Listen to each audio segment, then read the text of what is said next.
Hey, welcome on back. We've got more Smite 2, more of the Alpha Weekend Tournament, the North American bracket. We finally get to take our peaks in. Anthony Squared with you, and we missed you. And I'm excited to get back into games. We're going to have Odyssey versus the Dashboardians around the corner. But the games have been keeping on. The EMEA bracket was exciting to watch this morning, but I'm ready to see some North American chaos, Trilly. I want to see high kill counts. I want to see different P's and B's, and I want to see the semifinals underway. Anthony, those are the things that I want. That's I the never big call thing. you Anthony. I always call you Malum, but it felt right, It so was, I did I know, it was kind of, it took me back for a second. I was like, oh, all right. it. It doesn't. I didn't like it. I'm gonna be honest. I'm gonna go back to Malum. Sorry about that. Gonna go back. It's funny because like Malum's kind of new for me, getting used to it. Because Yeah. amateur, it's like nobody cares, so it's like, oh, Anthony, whatever. So I'm still getting used to Malum, so we're on the same page. Don't worry. What We're off difference to if a great nobody start. cares? I Yeah, care, exactly. That's man. the big thing. I care. But should be exciting matchup, Well, as we mentioned. Real quick, Cowabunga, which was one of the teams that was already on the other side, had already taken game number one, as shown here on the bracket over at Kiki. We had to watch the Dashboardians versus Odyssey. Odyssey, of course, being Rabbit, Malachi, Ryalicious, Freya, and Sages, which is definitely going to be quite the stacker. But up against, of course, Dashboardians, which is Mando Warrior, Dashboard, XD001, Grave, and Rundus. So formidable squads through and through. and if you watch the content creator cup, some names you should be familiar with who had a pretty good showing on a LAN environment, so maybe some newfound confidence afterwards as well. And I mean, Dashboard was basically there too, considering they all had T-shirts on that had Dashboard's face on them. So hard not to believe like there's some there's some team synergy in that scenario. But Cowabunga did take that game pretty handily from Akihi. So number one Shabala Storm fan here. We can hope for a better game too going forward. But Cowabunga is still looking strong, still favorites to make it to the finals, much like the first Alpha Weekend Trelly. So whichever team moves on from this, be it Cowabunga or Kihi, if they're able to make the comeback happen, they're in for a tough matchup. So you've got to take lessons learned from what's going to go down in these semis and really pay attention to it and find some picks that work. I'm wondering, looking at just both of these squads, names alone, right? We were obviously working on the EU finals, so we didn't get all the information regarding the Dashboardians and their opposition. I think I'm leaning more towards the Dashboardians, just off of what I know about these players from the previous, which means little to nothing going into this tournament, as we have Sure, learned. yeah. It truthfully is how much you can adapt to the current meta that's put forth for Smite 2. So it means little to nothing. Are you with me on that, or I'm do you kind of have? with it. I feel like I've seen just so much. Grave XD001 and Rundus. The synergy is going to be there. That's And fair. Dashboard, a very solid player. So I feel like when you put everything together in the pod, it's a pretty decent stew that comes out, and I could Okay. see it working out for the Right. Dashboardians. But for Odyssey, I will say there is a world where if we see players step up, if Malachi really leads the way and locks in, if we start seeing Sages have really strong games, I wouldn't be shocked by that either. Okay. So I'm with you. It's Dashboardians kind of set to lose on nothing more than name power, but I also don't see Odyssey might be, dark horse, but I don't see them as it being a major upset if they were to pull through either. Right. I mean, making it all the way to the semifinals of this tournament, you gotta get some weight. Uh, just off of that alone, because this is looking at the rosters of everyone that joined this tournament. There was some stackers that got taken out early on as well. Yeah, But if you're asking me if I just had to make a decision based off looking at those rosters, I would definitely just lean a little bit more. And not to mention, they've got Dashboard in the name and their play. I love when teams do that. You know what I'm saying? There's some yeah, classic ones like there was Bloogie and the Woogies. There was Woony and the Loonies. What else? There's so many team names where they would just put. I'm probably forgetting some of the more iconic ones. But I think that always gives you like a little bit of a buff. You know what I'm saying? When you have, totally. Same thing happened to me on one of the casual Fridays. I couldn't remember any of the fun team names either, so I'm right there I mean, with I got you. two. I'm sure chat's gonna be spamming them, but Yeah, there's there's so many good ones. Basket and the Boys. That was one. That Um, Baskin Basket and the boys. You know what? yeah. What's so funny what happened to me speaking of that casual Friday, total, tangent here, but I kept thinking Coat Baby in the boys, and I knew that wasn't right, but I knew it was like Cope maybe in something at some point or another. But I was thinking of Baskin in the boys, and it all Yeah. blurred together in one big mess. So did I make you remember it like just now, or did you remember Yeah, before? you helped me lock in and really remember it because I think J-Mac might have said it, but it was all I don't even messy. know who that is. But looking at actual games, we are gonna potentially be looking at Kihi versus Cowabunga here, as opposed to the Dashboardians. So moving in, it's again game one up for Cowabunga, and their game one was really decisive. While we didn't show it on broadcast, it was decisive is a good word, I would say, Trelly. Yeah, I watched Paul place a teleporter from Hecate to bring in Sot, who got a double kill with a splitting bludgeon, and I'm like, that's that good stuff. You know, that's what I like getting a god like Hecate in Paul's hands. Like you can see, I guess got chills. That's the kind of plays I expect from Cowabunga, and I'm hoping that continues because they banned Ares, Akiki that is. So I expect to see some action coming from Team Cowabunga over in that mid lane. But Susano is actually the ban from Team Cowabunga, so trying to deal with, you know, a little bit of the action from the jungle.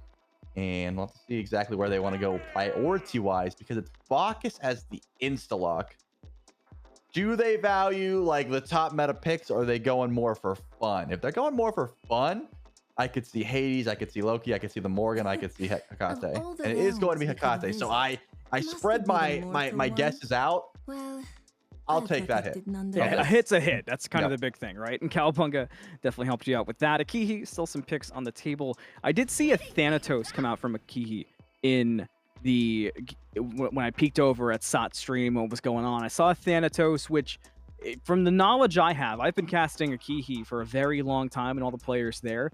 But in these competitive settings, they do transfer a little bit different. Still going to see that Thanatos run back. So there is potential for Akihi to have a breakout performance, but I'm definitely not going to ignore the fact of the matter, which was game number one, which should certainly lean this game towards Cowabunga. If I'm Akihi, I'm almost what we talked about a bit with what we saw in EMEA, Trelly, where it's like, I mean, what do the script writers do, and what does the team do? Look for a mistake? That's sort of where I'm at for Akihi. Well, considering Loki and Hecate both got through to Cowabunga, I'm already thinking about ways to try and shut them down, right? It's not going to be easy. Thanatos still great. I mean, Soul's still great. The Fenrir for me has fallen off a bit. The very first alpha, I was like, yes, Fenrir is that dude. Now there's more characters involved, and I'm like, okay, we've got, you know, more characters have access to beads, blink to stay away from the Fenrir. Brutalize still gets crazy value, but if you look at the picks on Cowabunga, there's ways to deal with it. So I'm not down on Fenrir, still a great pick, but I'm seeing ways to deal with the Fenrir so far for Team Cowabunga. We'll see where that draft ends up going, but Akihi, they can make their choices here. They're going to need some more frontline for sure. Now, whether that's Athena, whether that's Ymir, whether that's Chalk, Bologna, those are the picks that are jumping out at me. I may have just named the majority of the tanks that are still available. Well, you gotta spread the guesses wide. We talked about this. It's easy. Like you said, hit's a hit. We'll see if I get one, but the Zeus is going to be the option. That's the opposite of tank stat. The Chalk does get locked in afterwards, but yeah, the Zeus, not what I anticipated. I guess it leads me to Fenrir support and Soul mid, potentially. I mean, I know Zeus mid feels like, well, obviously, but you and I have had this discussion already today where I think we both prefer ADC Zeus and just the current state with Smite 2 and the way items feel. Not that mid Zeus is bad by any stretch of the imagination. It's just that in ADC, it feels so strong. It feels like you're almost leaving some damage on the table. If I had to choose between crit Zeus and crit Soul, I'd be crit Soul all the way. So that's the way I differentiate it, just because Zeus has... And crit has been popular today. Right, just because Zeus has a way to build auto attack does not mean it's better than Soul, who just like is an auto attacker through and through. So, you know, if I'm taking those two gods, I'm definitely saying Zeus going mid lane. But you're right to say that there has been already a Zeus ADC game played so far in this tournament over on the EU side, and it's not as if it would be that big of a stretch to throw Soul over in the mid lane instead. There's options, and you can, something to consider. you can also just play in duo lane and build intelligence. Like that's there's no rule that says if you're playing over in duo lane, you have to build strength. We will, have to see exactly where those gods end up. But Odin on the other side here for Cowabunga. You don't have too much to, trap in with the cage, but that's not necessarily what you're picking Odin for. You're really picking him just for a good time in lane, which, I mean, Hades was open, but you got Zeus, you got Thanatos, you got Sol. You got a lot of people that don't really appreciate being locked in the cage. And let's pull from the knowledge we've had today, right? We've seen Odin a couple of times, and we've seen Odin in both favorable and in unfavorable matchups. And one thing that Odin has been pretty consistent about is even in the bad matchups, Odin isn't falling behind more than 3 levels at a time. And on rotations, still feels pretty impactful. So between just overall what the ultimate brings and just the damage on those rotations, it's a good selection for Cowabunga to just feel comfortable. And like you said, not really many people to trap in from a Kihi, but there's certainly players in your own team who, as Odin, you can do really well to serve. I'm looking at Akate and Loki for that matter, and Karnanos a little more on the obvious side with, circle plus circle equal fun in Smite. I think that's a Venn diagram. I'm with the Odin.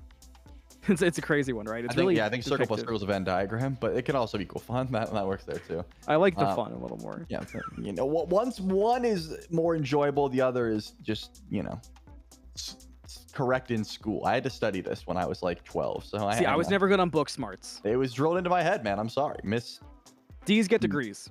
Miss Miller, that's who drilled it into my head in 4th grade, so I had to remember it. I'm sorry. And I had a Miss Miller who was pretty mean at one point. Well, I will not be speaking negatively about Miss Miller on this broadcast.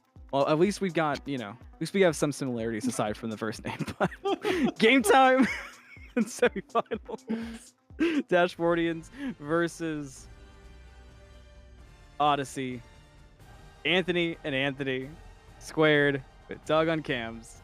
Did you say that? Dashboardians versus Odyssey? You stinky noob. We switched. It's the Cowabunga. It's Cowabunga versus the Key. My brain's. It's been a long day, Trelly. I know. I just wanted to call you out before we got into action. I know. My first mistake. Can you go right for the throat? I've got a list, buddy. That wasn't your first. We'll be talking about this after the broadcast. Is that what you've been typing this whole time? Yeah. Furiously. You could hear it, right? Yeah, exactly.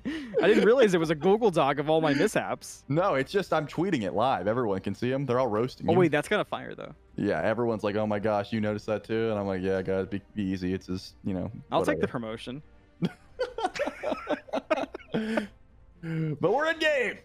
And we want to see exactly where these picks are lining up. Starting with, this is the first time we've actually seen like the traditional support pickup with the Thunder. As Unchained though, so shouldn't be in too much trouble. Is able to leap out of trouble. But I want to see an invade with these Thunders, man. I really think that's what they're made for up until past level 10. That's when you're able to use them actually as a confirmation towards objectives. But early on, just try to steal away some buffs. It's what I think is the best use, and maybe we will see that right now with Happen. Weird to not see a Spiritualist as well, and Happen still aggressing over, really looking for any kind of pressure, any kind of invade that can come out. This isn't what I had in mind when we've been talking about wanting to see invade meta and it become a thing, but I mean, we'll take it. This is interesting, and if I'm a Kihi, I take the pressure out because we already touched on the game number 1 that Cowabunga is ahead. Kihi had a rough time.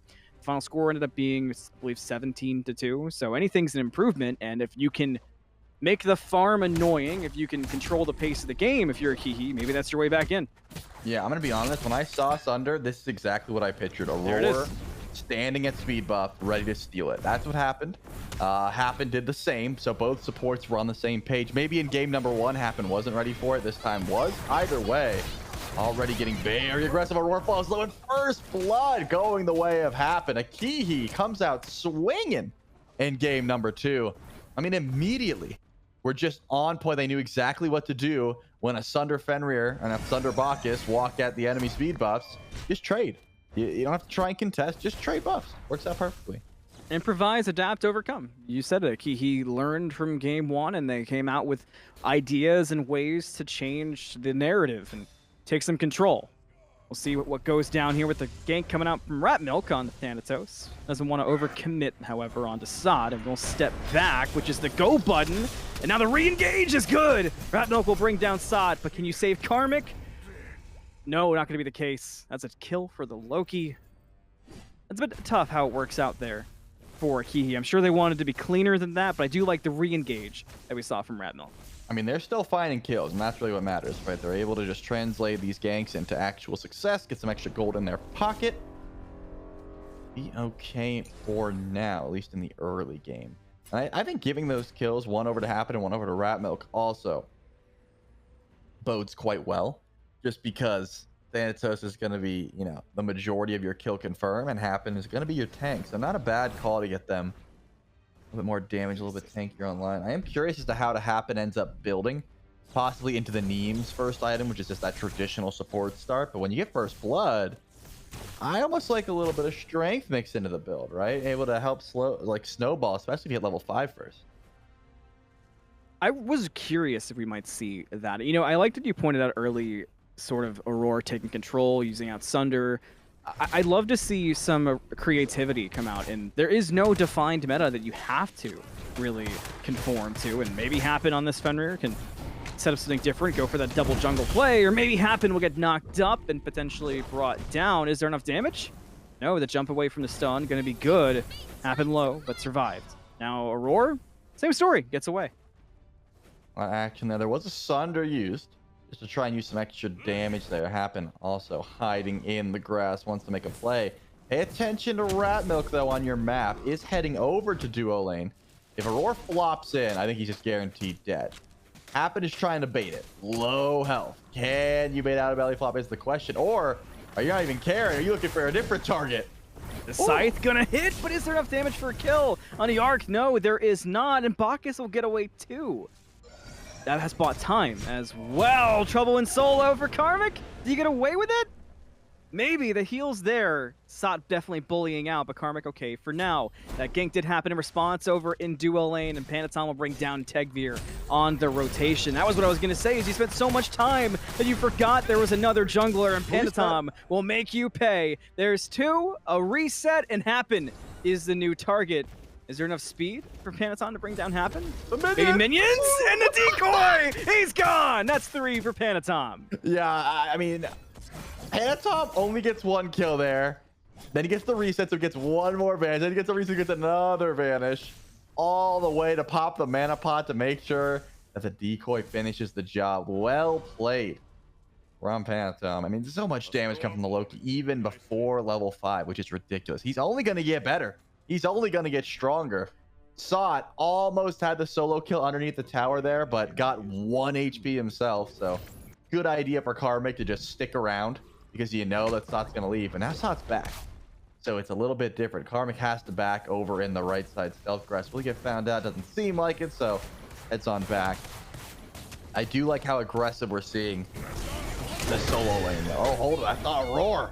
My goodness, finds the kill on Happen. Tegvir's been left alone in the duo lane. What happened? I mean, nice. come on. Yeah, up top. Thanks. I'm sure the delay made that even better. Yeah, I bet that was accurate for sure. Yeah, definitely. Totally on time. Definitely planned. Definitely planned. Oh, 5:35 on the clock. 2 to 3. 2 to 5, excuse me. Cowabunga. Going crazy so far early, and continuing so on the Karmic. That damage real good. The stun gonna hit, and Karmic gonna go down. Panatom on a very early rampage. Up, Holston. Do you have the damage to find the kill, though? I don't think. Oh, he does. He finds it. That's already 1. Can Sock get the kill, though? Misses the bird bomb and the blink. Blink? He's winning. Is it there? The blink back, though, from Sot to get away. Ratmilk wants to commit for this kill onto Sot, but has to respect the shield. Steps back. Is that stun gonna do enough? The explosion, the stun, no! Ratmilk turns it around and takes out Solar Troll. Bro, it's stun into jump Sot. What are you doing, man? If you give him time to get his scythe back up, you're never winning those. I'm amazed. Maybe the jump wasn't up, and I missed it. But I'm pretty sure it was stun into jump, and he's just chilling there. Unfortunate. I like the style of action so far in this game, too, because you know what it doesn't feel like? It doesn't feel like a hi-rez just lost 17-2 in the previous game. I mean, you didn't have to bring it up. Like, I'm locked into this one. I I'm don't. hoping I have enough cred with them that they wouldn't hate me for bringing it up, but Well, I'm that's not probably out the window. saying, That like, everybody gets one, you know? right. I'm not saying like you mean man. I'm saying like you ruined my immersion. You know what I mean? Like I'm locked into a nice close semifinal, and you're like, well, these guys just got blown out, by the way. And I'm like, oh, I'm back to reality. Yeah, well, when you snap back to reality, that's kind of what makes it so impressive, is That's being able to shrug that off as a team. I think says a lot about Akihi and the fact they aren't playing scared, they aren't playing too passive, and they're trying to make plays, if anything. oh, they definitely are. And it's working in some aspects. I mean, I've been looking at Rat Milk, and I've been liking everything, right? The Santos has been absolutely popping off, finding the right times to go in, when to get aggressive and when not to. Is this the right time in the sky? Landing, stun, good, happen, up, down, roar, gone. Killing spree for Rat Milk, and Cowabunga looking for a response. Panatom on the rotation over. Could be trouble. This is the only guy you did not want to see. Panatom shows up, grabs two. Happen picks him up. Do you have the blink to get out? Doesn't seem like it should be. No. Oh no. Weak is Panatom. He's like 1 HP, right? Yeah. Surely, right? He doesn't get away with this? He can't let him get away with this. And happen gone. Double kill for Paul. Wait a second. I just From realized- downtown. You think Paul's died yet? Like in Smite 2? Didn't in the first Alpha weekend. Right. The And whole I way ha- through. And I haven't seen him I didn't die see yet. if there was one in the previous game when we looked over. On air, still no, 100%. Yeah, Paul has never. Yeah, so sweeping declaration. Paul has never died in Smite 2 on broadcast. I think maybe ever in competitive. So keep your eyes on Hakate if you want to see someone playing and positioning relatively perfect. You know, keep your eye on the guy named Paul, which is pretty much the good rule in all of Smite. In general, yeah. Yep. It's not real low. That health bar borderline non-existent, but able to survive and get away. Some backup there now in the form of a roar too. So it was dangerous, but safety now prevails. Loki ult under tower. Globe in real trouble. Globe gone. Third kill for Paul. Tower as well. Karmic very low, has to run away here. You can see a roar is in the mood for a dive, but doesn't quite have the damage to finish that one. Already though, we're starting to see the tides turn. It was a lot of early game aggression from Rat Milk. Phantos was able to find some success, but it was Panatom, man. That's the guy that's really commanding how aggressive you want to be getting here. This Loki, not a care in the world. One of the first deviations in build we've seen. Panatom going the Reaper on Loki. So a new look there. I could still see it making a lot of sense though. Yeah, it seems like everyone is valuing this item, at least in some way, shape, or form on these auto attack carries. Loki doesn't necessarily fit that bill, but it's still an auto attack carry through and through, right? The majority of his damage is going to be coming from those autos, so I don't mind it. The stain is important in the jungle, and with how many kills Panatom's been getting, the Jotun's Revenge is already getting immense value, so why not stack them together? Enemy missing! Enemy missing! Where'd he go? I blinked. I missed it. that is ridiculous. Wow. Oh man, that's unlucky for Happen. Couldn't even drop anything to help out there. Gold Fury pulled by Cowabunga after they erase Happen from existence. So gold now is getting significant. Where he looked clean, it's starting to fall to the wayside. And I'm sure for Cowabunga, this feels like a return to form, despite how the early game may have went. Yeah, I mean, I don't think they were ever too worried. Sometimes you can, make some misplays early on and still get... Oh, no. He wants to find him with the stealth. Phantom knows Rat Milk's around. Or did he not see him? I thought he wanted the 1v1. Especially with where we saw the Hakante and the Bacchus walking, I thought it was just a call out of, hey, I hear Athena near me if we want to grab a pick. But the call is to let go. And back to rotating around. Cowabunga go. Oh, he finds him this time, though. He did find him this time. Does he actually want the fight? No, he keeps going stealth, but he doesn't do it, man. If you want the 1v1, take it. If you don't, stop stealthing around. I mean, Phantom is just being as annoying as possible, just following around with the decoy. The mind games are immense. Yep, no fear. Happen might be the one feared soon. An engage, but a disengage. from Cowabunga, but maybe not actually. Aurora still ready to lead the way and charge. At least a test with the Belch and see if anybody from Akihi will take the bait. And they don't look convinced. And Trelly, there's so much farm on the map that you let go when you take these kind of long, drawn-out non-engages, as Aurora's still drawing the attention of Akihi. Yeah, you're losing farm, but there's no gold for you to fight over. Are you going to group up and push left tier 1? Finally, I think the answer might be yes, but let's take a little bit of a dive here from Yark as he had the auto attack. He sure does. Happen falls down, and I'm thinking, what might be next? Because here comes Rat Milk trying to help out. But Rat Milk's gone! Paul with the rampage and just so much damage on that Hekate that Akihi have simply no answer. 5-0 now for Paul. Still yet to die on broadcast. And Aurora will make sure Tegvir gets to experience just that. 17 total for Cowabunga. The tier 1 while they were there. All right, I want to learn whatever Paul's building is objectively correct, right? Like, this isn't how I build a Kate, but it's going to start. Oh my goodness. Oh, so much healing. You could tell Pantom thought he had a one-shot there. Not going to be the case. That Necronomicon healed a lot more than I expected. My goodness. We haven't gotten to see much of that item so far today, and I'm sort of wondering why now. It looks really powerful. It was an Anubis and a Hades exclusive on our... And those kind of blur in with their kit anyway, so you lose sight of what the item actually does. Right, yeah. The healing as well as the extra shield. It's pretty much like a magical Bloodforge play, but didn't need to be used. Paul says, don't care about your healing globe. You're done. And I'm going to continue just doing as much damage as humanly possible. Gemma Focus Eldritch Orb online as well. Hekate can do no wrong on the map. And bonk. Bonk indeed. Oh no! Paul brings both Rat Milk and Tegvir back, and they run for the hills. Understandably so. 7-0 right now. Paul is an Hekate, and the damage just doesn't stop. Panatom looking to go in. The response is Rat Milk to the sky. He's thinking about it. Don't know if Akihi all agree, and I don't think Rat Milk agreed either.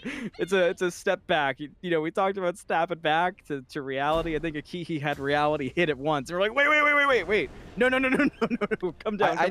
I respect the fact that he thought about it, though. Like, it wasn't an immediate disengage. He was like, do I fight this? And he's like, absolutely not. Karmic probably regretting the idea to fire this, and he goes down quite quickly, and Aurora is able to grab that gold cash for his team. I mean, there was definitely signs of life early on. Mal, I'm not going to say there weren't, but this is starting to look like game number 1. Yeah, it's got the same feel now, too. Just things have gotten out of hand. Frankly, Paul's gotten to a point of raid boss, for sure, if it wasn't already obvious. I mean, just in items alone, we've seen the damage being put forward, and Panatom will stand in front of 4 people and still fight for this buff. That's the state of affairs right now for Akihi, and Rat Milk just might lose his life for it, or maybe it'll be Panatom. It is Rat Milk. It is Tegvir going down, and Cowabunga just continue to throw hands, and those hands are hurting. A double kill for Yark. A killing spree at that, and 23 for Cowabunga. I mean, team's pulling Fire Giant at this point, and Pantom's still looking for farm. Karmic walks forward. A tanky chalk nonetheless, but how long can you stay in the pit? Doesn't seem like much longer. Paul gets the credit for that one. He's divine. Happen. Throw his hand in the pit. Later. Why not? Go down. Did he steal it? I think he stole it. Well, he sundered it. That's huge for Akihi. Yeah, he sundered Fire Giant. Not bad. Did anyone get the buff?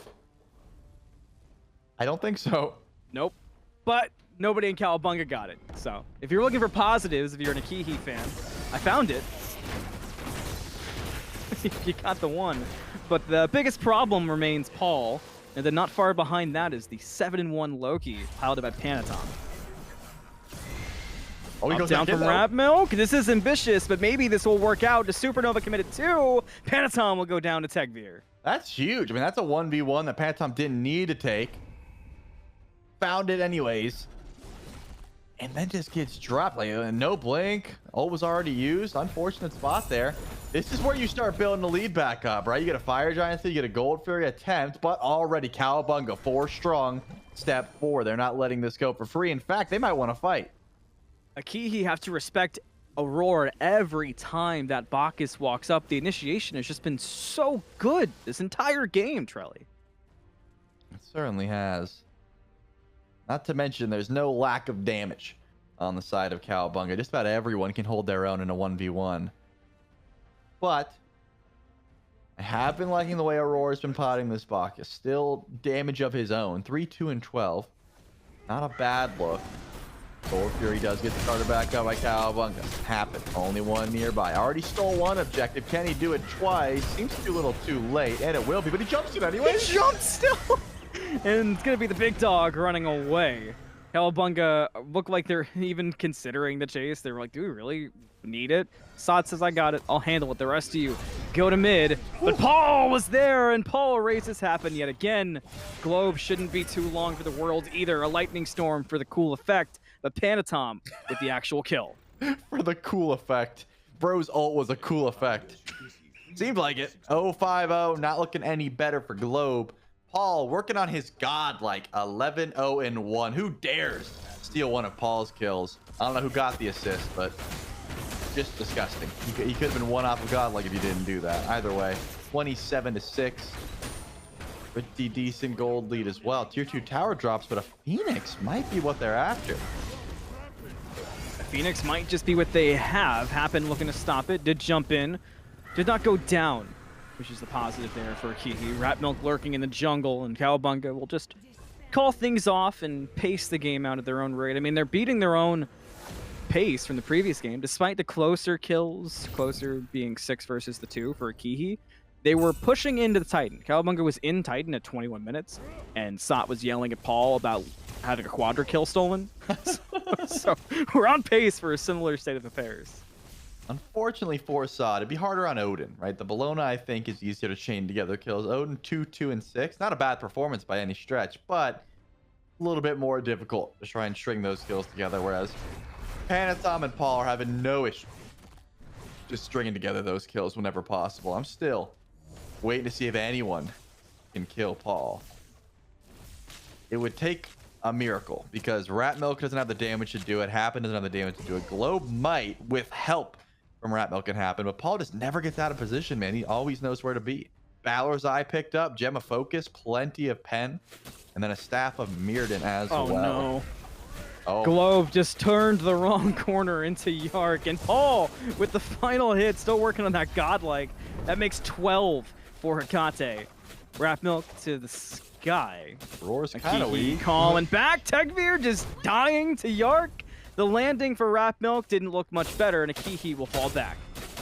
Into the Titan room they go. You said 21 minutes. We're about to hit 20. Aurora is already diving. Very weak. Aurora's like essentially in threshold here, but it's still using as much damage as he can. The blink ult isn't going to be enough to find it. Finally, Karma gets Aurora down at the very least, but the bird drops in its place. But what about Paul? What about the damage from Yark as well? Cowabunga step up. There's the godlike. And Paul still throwing a double kill for Panatom as well. Happen and Globe will be the last two standing as Akihi lucky to still be in this game, Trelly. And also, Paul's currently 27-0-26. I gotta yell that before it's too late. That's like his in this set or the tournament stats. JMax sent the stats to us, and that's just like that's the most Paul stat I've ever heard. 27-0-26, but including that's just KDA this stream tournament. now 19 minutes. Because again, yeah, that would sound right. Which is just this one, which means still no deaths from the previous tournament. Paul has never died in Smite 2 on air. It's never. I mean, did we expect anything else though? Like realistically? It's like you set a bar and somehow Paul goes past it, you know? Like a bar you didn't know you had. Like that was not find me the bingo board that was like Paul doesn't die in Smite 2. That's kind of my point, though, is that like Paul never really died in Smite 1 anyways. Like, you know, I'm saying like it happened, but it wasn't that often, especially when they're winning like this. And it's not as if Paul's running away from kills because he's the majority. He's got almost all of them. That was a frontline Paul in that last fight of the Phoenix. He was deeper than a roar.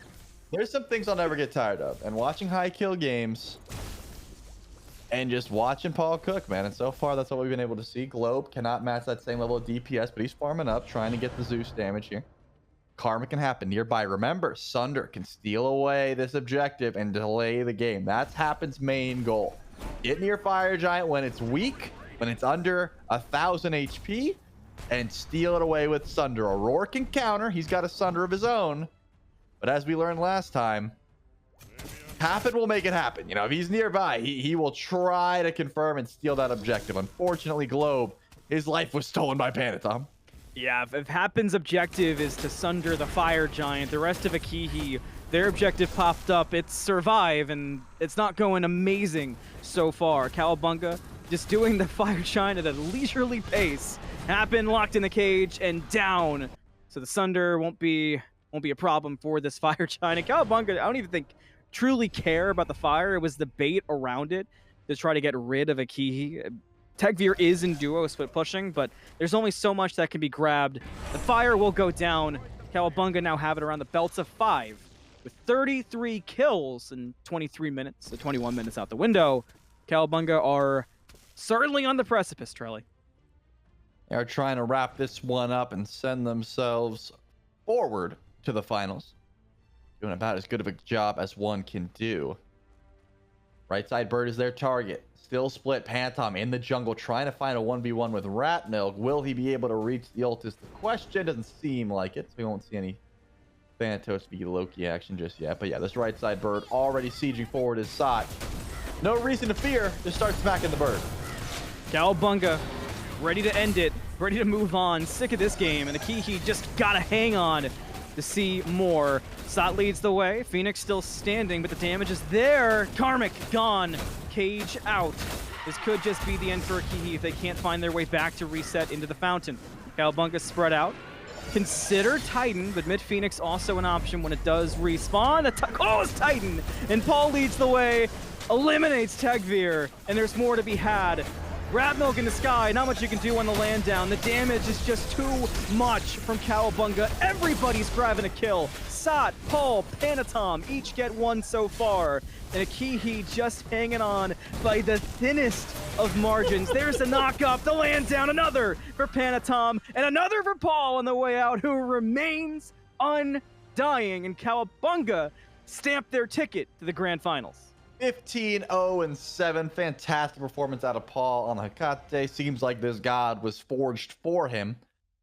Panatom, not a slouch either. 13-2. And of course, Aurora was constantly getting aggressive. You got to give credit to everyone on the side of Cowabunga. It was not as if it was only a two-man show. Like, everyone was doing their job. It was just, you know, the kills being confirmed by exactly who you would want. Aki did show some promise early on. I do think they understood how to fight and play to their power spikes in the early game, but this was just a well-oiled machine, man. It didn't seem like they were going to make too many mistakes. Shouts out to Happen on the Fire Giants field, though. That did do a little bit of work in delaying this game, making it a bit longer than game number 1, but still arrived at the same destination.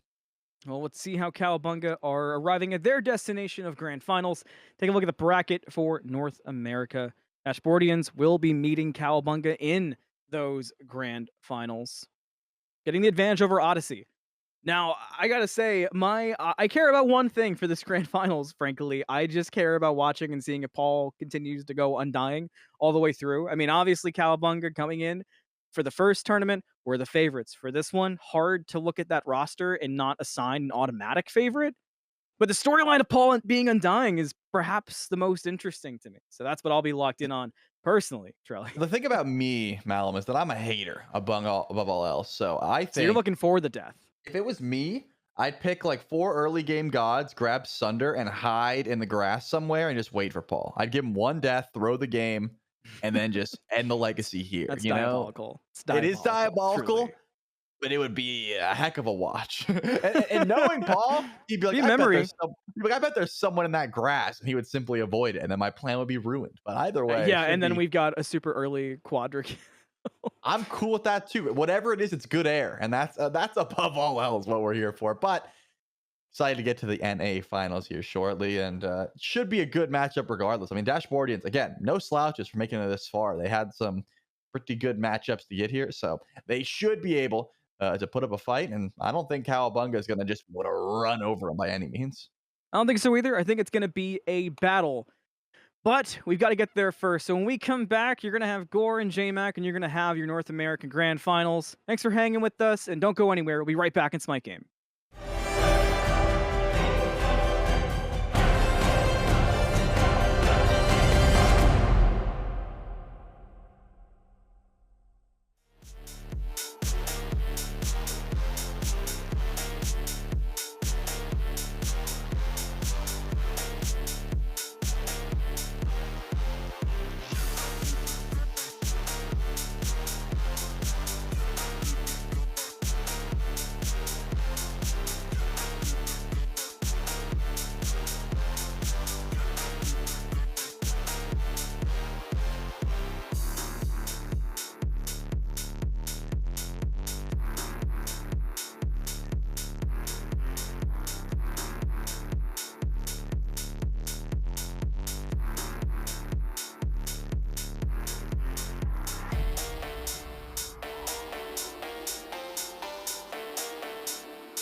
Welcome back, SMITE fans, as we jump forward to North America. And of course, now we are in the finals. It's Gormizer. That one's J-Mac. And J-Mac, you've been keeping track of this. I'll let you talk about it. But we have the Dashboardians, who we got to, well, I mean, me and you got to. We were watching Dashboard's stream. So we were watching a little bit of his gameplay, which, by the way, a lot of these players are streaming their POV. So if you want to see that as well, feel free to go glance through the directory and see who all's there. But the Dashboardians, Mando Warrior Dashboard, XD001, Grave, Rundus, a lot of players that we've gotten very familiar with, taking on Cowabunga, which is Sot's team, stacked with a bunch of XSBL players. We can look at the bracket, see how they all got here. And the thing I'm going to highlight, first off, very clean games for a lot of them, right? Dashboardians 1-0, 1-0, 2-0, and that's how they got here. And you'll never guess it. But Cowabunga doing pretty much the same thing. That being said, J-Mac, I know you've been keeping track of something even further beyond that. It's not just, oh, hey, their win rate's real good. They've got all sorts of other things going for them. Yeah, so if you dial back to the first Smite 2 tournament that we ran, we had a lot of teams pop About a up month for ago? this one. Yeah, it was around a month and a half ago or so that we ran one of these, maybe a little bit longer than that. And you'll dial back and remember that Cowabunga was the winning team then, and Paul did really good during that tournament. He ended with a 76 KDA, undying. Now, for the way we calculate our KDA, it's kills plus half of the assists divided by deaths. Yep. So 76, whatever amount of kills and assists you want to calculate into that, it's kind of crazy. Paul currently is sitting at 31, 0, and 32. Now, if I divide 32 in half, 16, throw it in, that's currently a 47 KDA with still a finals to go. That's kind of crazy. That Paul is 2 tournaments deep and still has not died moving to finals. Maybe a little crazy. As we get into game or picks and bans for game 1 here, J-Mac, I'm gonna poke at your math, which is funny because it's also math that I do, because that's just how you calculate KDA. But I'm just gonna say dividing by 0 is not a thing. All right, look. Okay. I'm not the one who came up with what happens when we divide by 0. I know the rules from my elementary. I'm pretty sure you're telling me that there's a black hole that's about to open up because Paul hasn't died. Yes, the black hole is Paul. If you walk by him, your entire life force is sucked from you, and he just gains more power from it. That's just how it works for him. He's also notably been playing a ton of Hecate today, so I wouldn't be surprised if maybe a team tries to pull that away from him, if there's maybe some extra priority thrown on it for Cowabunga to get him on that comfort. But when we were looking back at the first Smite tournament, it was a ton of Zeus. Paul was slamming Zeus, maybe an Anubis game here and there, but it was primarily he was slamming the Zeus. This tournament, it's the Hecate, and he's been doing really good. You saw his Undying game last time. I think it's 15-0 and 7 or 15-0 and 8 was something like that for the slash line. It just shows that Paul not only enjoys this god, but is really good on this god, and probably needs to be taken away from him if you want a chance to be able to win. But we haven't seen the Hecate yet. Instead, I want to highlight the Hades, which has been let through. We've talked all about how Hades is so good throughout all of his time being banned away. But now that he's actually picked, there's a lot more to talk about with him. Some of the nuances with some of the itemization that's out there. Things like the Staff of Mirrodin makes this god absolutely insane. You throw a blink along with that. And this might be the hardest god to ever escape from. Because with Staff of Mirrodin plus ultimate plus blink, Hades effectively gets 4 dashes to be able to chase somebody down. He can pop Staff of Mirrodin, use his dash again, ult, use the dash while ulting, and then if you're still somehow not within his range, he can blink at you after that while that's all being done. It is so difficult to escape a Hades once he gets the correct items online, because not only is he doing a ton of damage, he's just impossible to escape from. So I think that there's going to be a lot of onus on Cowabunga to figure out how they want to deal with this Hades as the game progresses. I'm excited to watch it because I feel like I've played against a lot of Hades in Smite 2. I've played a little bit of Hades in Smite 2. I'm curious how the team fights are going to go from brain to mouth here with it, all the stuff that he's going to be able to do. We'll see how that ends up shaking out for him. And like you said, how Cowabunga potentially deal with it, or maybe how they don't. Well, they got the Susano, the Hecate, the Bacchus. Now Sol and Kernanos locked in towards the end. And this has been pretty common overall, although the one thing I'm noting that's very different for Cowabunga than we've seen for most of the day is that we've typically seen something akin to, you know, like I'll throw Bologna in there, like a Warrior, the Chalk, which is banned here, or like the Ares, which is also banned here. But going on both of these squads for a team that's relatively more squishy at base, right? They don't have the same scaling and things like that. Itemization can change everything. We've learned that. That's just going to be the way Smite 2 is. But it is interesting to see a very different shift in what is, like, I guess, like meta right now, or what's available because of the bans. I think Cowabunga are doing something a little weird this game.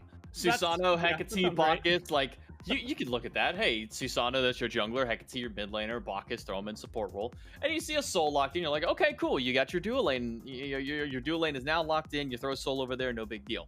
And then Cernunnos gets locked in.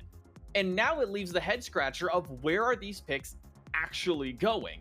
Is this a double hunter style dual lane when throw Cernunnos and Sol together? Is one of these going over to the solo lane where you have the Bacchus just sticking over in the support role? There's a little bit up in the air whenever these final 2 picks got locked in, because up until Cernunnos, I was on board with this whole draft. So, okay, this is cool. Now we just need like Odin or Bologna, or maybe, you know, you just get something, maybe if you want to throw like a Loki in solo lane or something like that. But seeing that it's double hunter, a mage style of play in the form of Hecate, and then Susano, your jungle, Bacchus, your support, it kind of throws things for a loop for Cowabunga. I would probably wager that Sot is just going to take either Sol or Cernunnos, one of those 2 gods, toss in solo lane, build it like any other carry has been building this entire tournament, and just kind of run with it. Opposite side looks a little bit more standard. Throw Anhur and Ymir in the dual lane together, put Neith in the mid lane, Fen jungle, and then Hades, who have traditionally over his lifetime in Smite 1 and even moving into Smite 2, has been able to play that solo lane very effectively. And for a long time in Smite 1, that was like the only role that you did play Hades, because he was just tankier than your average mage, but dealt just less damage than your average mage as well.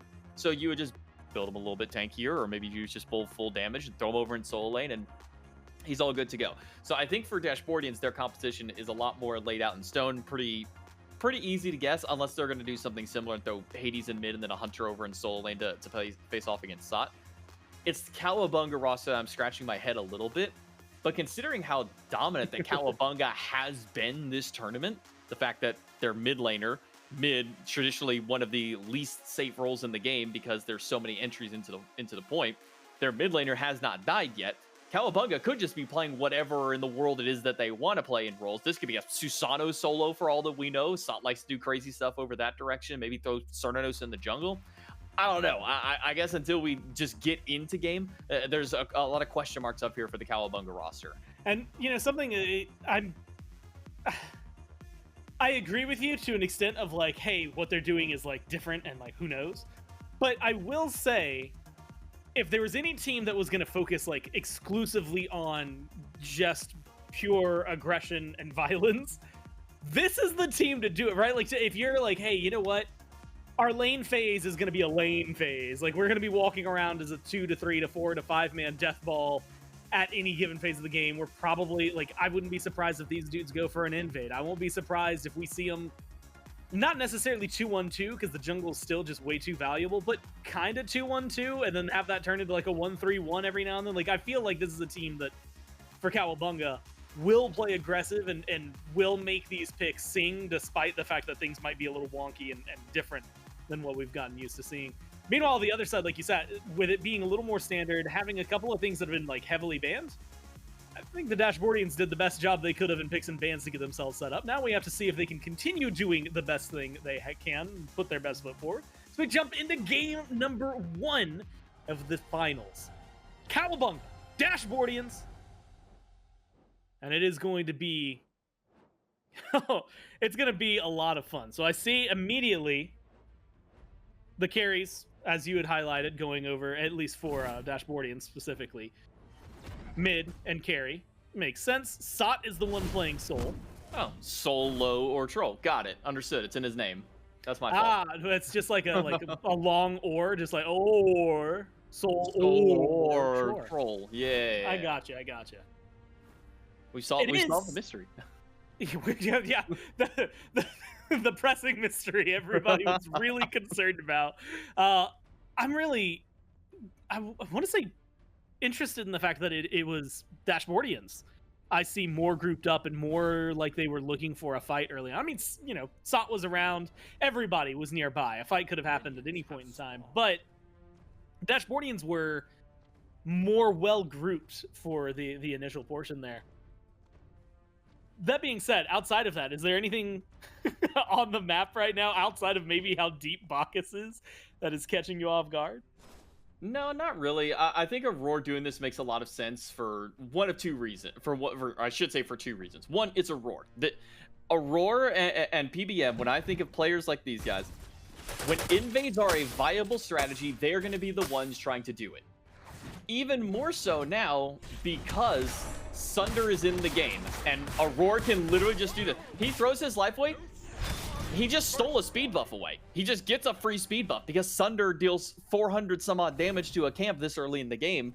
That's nearly that's one-shotting Harpies and doing like upwards of 60-70% of other camps. So Aurora just gets to do this for free. Like, yeah, you die, you give up first blood. That's not a huge deal to Aurora. He's never really cared about his KDA.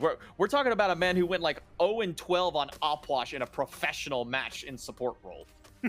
This is just a meta that I'm honestly surprised we haven't seen more of through this tournament. When Sunder got introduced into the game, the first thing I said was invade metas are stronger than ever. We were all, believe me, you've been there for our Friday matches. We were already invading before Sunder was the thing.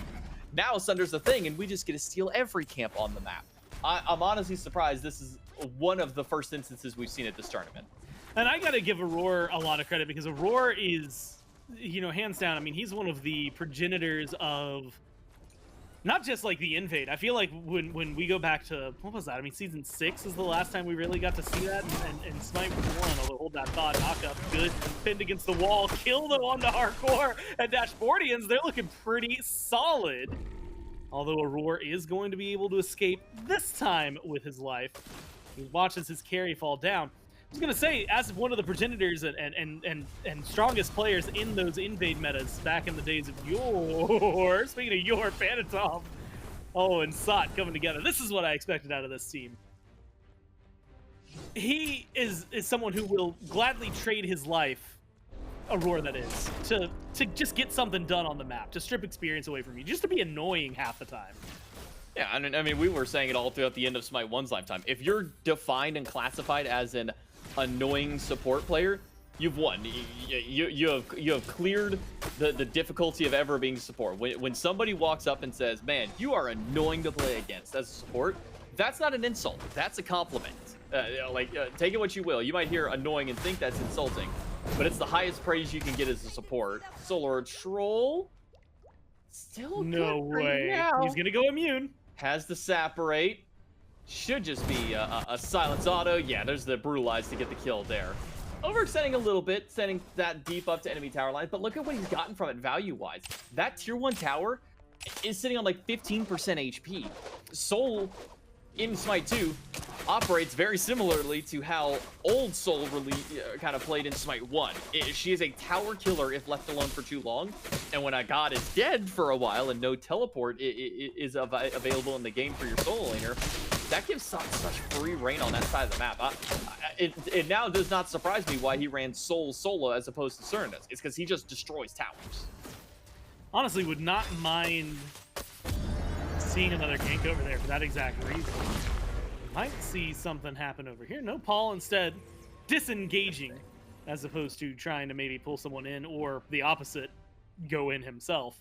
Susano nearby maybe thought there could be more, but now it's instead going to Aurora, who's in a 1v2, has his junglers in the nearby area. But is it going to be enough? A lot of damage coming out from Phantom, but it's not quite enough to get the kill. Instead, CC thrown the other way, and now it is Cowabunga who have to turn around, run into a 3v3. Hiding in the grass is one. Aurora making sure to go deep, kind of pulling people along with him. They're going to go into a 2v2 on their side. Doesn't look like Phantom's going to look for any more. Freeze, good, buff, secured, this time by Cowabunga. Now you have the dash, you need some autos, and you got them for Hardcore. A kill on the board and 2 for the team. As Cowabunga finds that one. It looks like Phantom, as well as Mando, were able to get out, keep themselves alive. Well, maybe I spoke too soon. Oh, the Sunder dot from Aurora gets the kill. So Sunder against Gods, I mentioned earlier, does not deal nearly as much damage compared to Camps. Camps, it's dealing 400 plus damage and then it's scaling upward per level. For Gods, it's hitting it for like 30.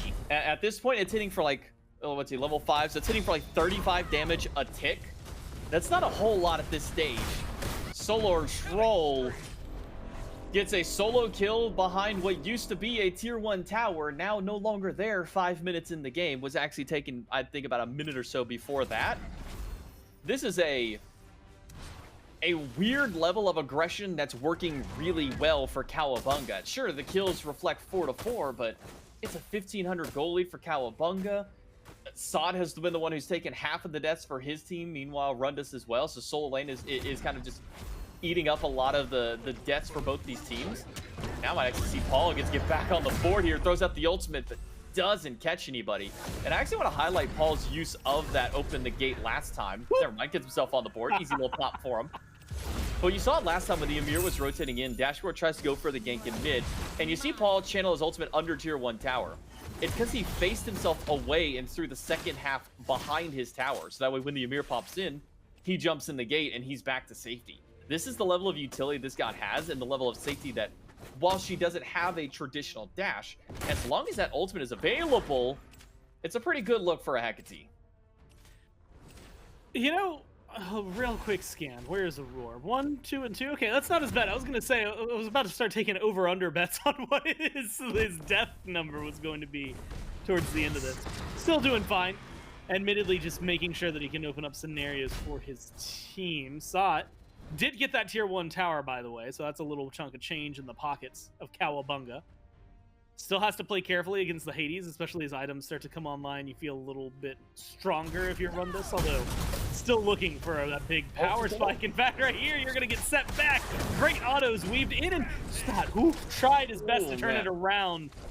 It gets Grave low, but Grave still gets the kill. Sends Sot to his own grave. And then a small reset over on the right. Meanwhile, invades for Cowabunga on left. If that is a Bloodforge blade instead of Death Metal, I think Sot might live there, but because he went for Death Metal early, does invest into a little bit of crit. When you activate it, you do get that extra bit of strength and intelligence as well as the attack speed, so it's nice that immediate, but at that low of HP without sustain, probably unlikely that he's gonna fully live. Sunder again? That is 2 kills this game that Aurora has gotten with just the Sunder damage alone. Like, I know it's small, negligible damage immediately, but still, to be able to get 2 of those kills, Aurora is probably utilizing Sundering Arc better than any other support or player has this tournament so far, because most people have just been seeing it at, oh, this is a camp secure tool or a camp steal tool, but Aurora's taking the extra steps with it. And now playing aggressive Paul in a dangerous spot. I don't know why I doubted him. He's been immune hexed or whatever the opposite of being death hexed is. Instead, damage turned on to Grave. A Roar able to walk out alive. Feels pretty solid like that. And like you said, his usage of the Sunder has just been clean. And again, being able to kind of fade away kills with it. Now in a little bit more danger, has to belly flop away from the rest of the Dashboardians in a 4v1. But it's going to be Phantom instead, who goes in, shut down, kill onto Grave, blink, dash, gets out of there, keeps his life. And now might even be able to do a little bit more. Sot, unfortunately, right-hand side, at least unfortunately for Cowabunga. Great for Rundus. Finally gets a return kill onto the Soul and slows things down over there. 2-4-1 for the Magical King. They're just trading kills in solo lane. That's all they're doing is Rundus stops up, he gets a kill, or gets an ally to show up and they get a kill. And then Sot gets a kill, and then they just keep running this process back.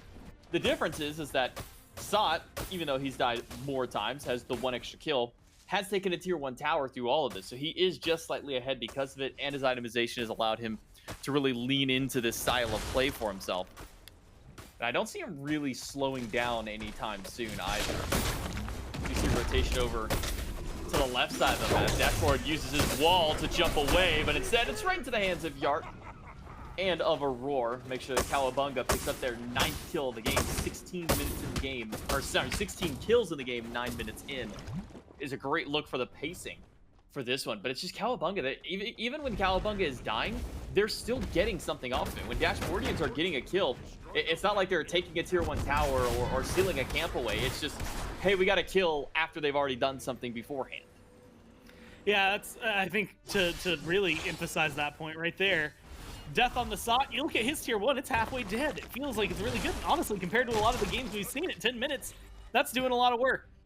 And then you look at the Dashboardian side of the map and you realize they're already missing 2 towers. And meanwhile, Panatom is just heavily deep in their jungle. Like, Cowabunga is making heavy plays to create space, to get things like a Gold Fury that now goes in their favor. Puts themselves up almost 3,000 gold. They lose out on the tower. That's going to strip that back down a little bit. But then you find kills like this. Okay. When Panatom just singles out Mando, and there's not a lot to do. Hades has now joined this side of the map, so we might be able to see something. A Roar with a belly flop. Not going to be able to get too much distance on that. The rest of Cowabunga have to fall back just to play it safe. But there's a Fenrir lurking in the jungle. Paul should be fine here. I still hold my breath in the just in case. And even at 250 health, I'm not sure if Paul is really safe to lazy pack under tower. The first death of Paul of the tournament. He does not go undying. He's finally down. It only took 2 entire tournaments to do so. Yeah, the first competitive death for Paul in Smite 2. Feels a little weird to celebrate it, but I'm going to celebrate it anyway, because at least it finally happened. Still keeps the same obnoxious KDA until there's a second one, but man, finally someone's been able to dive deep enough and get that pressure. And it does feel like that's what Dashboardians have been matching. I was kind of worried. I thought the pace of the game with the drafts was going to match only Cowabunga, and with Panatom getting that kill, maybe it still is. But realistically, I love that they have been kind of matching pace for pace, kill for kill. I mean, it's 12-11. The only thing they're falling behind on is the gold and admittedly the map pressure that we're seeing on the other side. Oh my god, Sot is chunking these. And Sot doesn't even have like a crazy build. He still just has the death metal. That's all he's got in build. And yet he's doing 100 damage to towers at this stage with per auto? This is insane what Sot's been able to do on the Soul so far. Again, this is at 2-5-1. He is pushing enemy tier 2 tower 12 minutes in the game and has it down to less than half HP at this point. The aggression, yes, is being matched by Dashboardians. The problem is where they're matching the aggression fight-wise in 2 of the lanes, they're not able to match the same level of just raw structure and DPS that Cowabunga has. You go, you dive, a tower, you get a kill, another on the Mando. These teams, not just this team, these teams are doing their best to just set record pace in Smite 2. And so far, it seems to be going a little bit better for Cowabunga, at least in terms, again, of tower pressure on the map. Chasing down Rundus at mid. They're not going to go for that. Sot wants to go for a Phoenix, still gets some damage now, might be in a little bit of trouble. but has his team to back him up. Drops the ult, gets some damage out there. One more hit is all you need in the ult. The fadeaway, you're able to pick up 2. You lose SMITE, but you keep the pressure going. Finally, Hardcore, a roar go down. The team falls apart at the seams. Second death for Paul, and the Phoenix stays standing. The KDA has now been halved. No more 47 for Paul. He's down back into the 20s. Paul stocks on the decline now. No, in reality, Paul still only dying 2 times in 2 SMITE 2 competitive tournaments is an insane mark. And by the way, we still have at least the rest of this game and at minimum 1 more game to go for Paul to keep stretching his kills, his assists, Look, the and floodgates are maybe open. You know what it reminds me of? You remember back in SCC, I want to say it was season 9 where we were tracking it was Erupt Crimson, who had also had like an undying streak going on, and then he got his first death and then they got like 4 more that same game. Like he went from like a 40 over the course of like SCC down to like a 10 in a matter of a game, which is still a crazy KDA to have. And we're essentially just like splitting hairs on criticizing Paul at this point.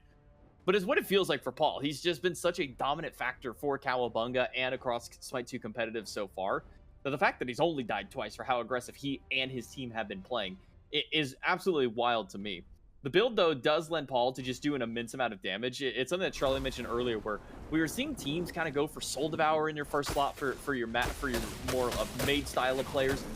But Eldritch Orb just gives you so much raw damage, it almost feels like you're kind of throwing DPS by not rushing it early. So by Paul going for it in that first slot, throwing in that Cosmic Core immediately after, just gives Paul so much raw damage. I mean, just between Eldritch Orb and Cosmic Core, he's sitting at nearly 250 magic, or 250 intelligence in his build, which is a crazy amount of damage this early for a mage.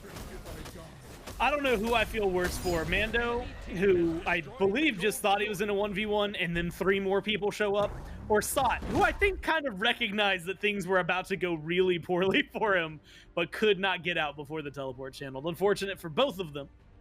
But at the end of the day, both go down. 17-16, still only 1 kill separating them, but the Gold Fury goes the way of Cowabunga. The Gold Fury has now pushed this up to just shy of 5,000 gold, J-Mac. And you can see it. I mean, even when I'm looking at levels, a lot of the numbers find parity. Panatom does have a pretty significant lead, so that might make a big difference. But otherwise, there's nothing too crazy. I guess Dashboard 2 levels behind Aurora should also stand out a little bit. But now we're, 16 minutes in, but because this game's been going so fast, I'm anticipating a lot more. Like that Fire Giant, he's looking mighty feasible right now. I've also got to give a big shout out to Grave on the Fenrir. 10-3-2. Feels like we've been talking a lot about Paul and Cowabunga, but I got to give some props over to Grave for his performance so far this game. Still plenty more to go for him. But he's been playing his offense and defense really well. You see he has gone in for that Eye of the Storm's second item, so it gives him a little bit of strength, but also double prots, which makes it where he can stay in these team fights a lot longer.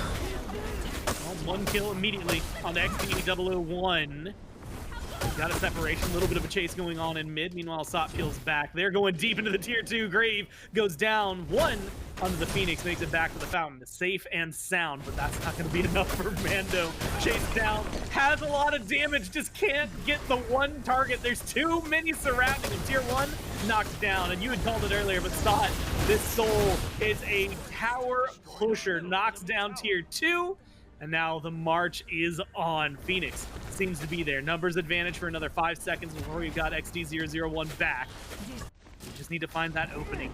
Early Phoenix, and it seems like Cowabunga kind of recognized that, instead start to fall back. No Gold Fury for a little bit. Fire Giant's still up. A lot of jungle buffs are about to be coming up as well. Plenty of farm on the map, plenty of stuff for them to do. This isn't an easy Fire Giant for Cowabunga just sneak away. They do have Sundering Arc for Aurora, which does mean the 1,000 damage to the objectives. But Dashboard has been adjusting his gameplay throughout the event so far to incorporate the Sunder onto his team. There was a match earlier where they were fighting into, I think it was like 2 or 3 Sunders. And in the post-game, he's just sitting there going, so like, Sunder's a thing that we have to play around now because like we lose objectives to that thing. And so you're starting to see that adaptation of playstyle for some of these supports. We're not quite seeing the 3 Sunders we saw in some of our matches prior today. But with both these supports having the Sunder, we really do kind of return to that circle of life of Smite's history of where old Hand of the Gods is essentially back for supports, and now good supports are going to be the ones who are able to confirm those objectives at that immediate 1K threshold. Well, Dashboard goes down. And here they go. Cowabunga aggressive immediately. Knock-up damage seems to be good. Susano finds it. And that is 2 gone. 25 more seconds before one comes back. The crit soul, by the way, something that we haven't gotten to see outside of Smite 2, and it has worked incredibly well. And the kill traded out for the tower. That Poor felt Mando goes down. I know it wasn't meant to be, but like just the he jumps, it's in place, and you throw the last auto, and you stand there and stare at him. It just has that feeling of like playful toxicness that I just love to see sometimes. But Cowabunga just dominating the map right now. Fire Giant should be theirs, especially when you have Soul standing by with Death Metal, Dagger of Frenzy, and a Deathbringer as well. Yeah, this objective will be there for free. Easiest way to not have to worry about a Sundering Arc is to remove the only other one on the map off of the map. So by killing Dashboard early, as long as Cowabunga keep a couple of members healthy and push Dashboardians back, they have essentially a free objective anywhere that they go by making sure that Dashboard is down. Speaking of Dashboard, finds a wall, and just as soon as he walks in the lane, he's already sent back to Fountain. And immediately mid laner goes with him. My God, the damage, triple kill for Smite, and he's gonna keep on chasing. He's looking for even more. Goes out with the ult, does not get the kill though. Finally, someone is able to chase it down. Takes away a Quadra and the potential Penta that Sot was probably chasing after, but does not take away from the team's success. 30 kills to 17 as of right now, and they just keep flowing in. Fire Giant still on 4. Titan now in trouble as Grave goes down. Deicide, and game number 1 all the way over to Cowabunga. Gore, I need a barf bag. That was disgusting. I can't believe what I just witnessed. This man is critting for 800 damage only 20 minutes in the game. I don't care who you are. If you are not first pick, ban this god. Do not let Soul back in the game. That was gross. I cannot believe I just witnessed Sot quite legitimately two-shot somebody with 2 auto attacks at 20 minutes in the game. And it's not like he was like level 20 versus a level 12. That's only 2 level difference between them, Gore. That is criminal. I think I just took a shower today. I'm going to go take another one. They're filthy. It was filthy. I literally showered between. He's gonna hit him with a just had to do it to him, you know? Like, I mean, it really, oh like. Oh my god. The problem is, and J-Mac, you know, this is something like we've had discussions about this, but like right now you've only got the 1 ban. So like if you let that through again, then you know that's what you have to deal with. Otherwise, Ares is going to be available, Chalk going to be available. I don't know. It's going to be something they have to figure out, and I'll let better minds than that think about that. Meanwhile, for right now, before we get into game number 2, we're going to kick it to a quick break, and then when we get back, more finals.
Welcome back, everyone, as we jump forward into what is game 2 of the finals. Could be the last game of the day if Cowabunga get their way. We'll have to see if we get there. It's Gore, it's JMac, and again, it's been a lot of really fun Smite 2 today to watch, and hopefully for all of the players to play, and hopefully for you at home to watch as well. But JMac,